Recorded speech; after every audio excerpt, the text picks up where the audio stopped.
On June 17, 2025, a dazzling drone show lit up the night sky over Nanbin Road, Chongqing, China. The spectacular light and shadow show named Charming Chongqing unfolded in the sky with dual drone formations.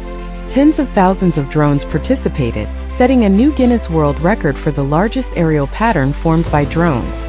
The network backbone supporting this breathtaking performance consists of 3 RG NBS 3200-24GT4XS P switches and 12 outdoor long-distance omnidirectional RGR AP6260 HAPs. These devices provide stable and reliable channels for delivering commands to over 6,000 drones. The formation commands generated by the ground control station are precisely scheduled and efficiently distributed by the switches. The commands are then transmitted via 12 RGR AP6260 HAPs deployed in the performance area.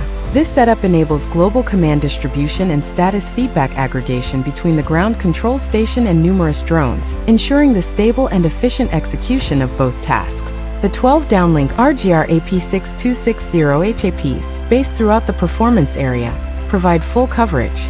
The APs leverage the powerful dual-band intelligent scheduling technology to support real-time communication of thousands of drones in the dedicated 5.8 GHz frequency band. Moreover, the adaptive frequency hopping feature dynamically avoids interference from mobile signals of tens of thousands of spectators, ensuring smooth and stable communication. Additionally, our technical experts provide on-site support and assist in device debugging, ensuring optimal performance for every network device. This successful drone show is not only a visual feast, but also a powerful testament to the performance of Ruijie Reyee's network equipment and the team's collaborative capabilities.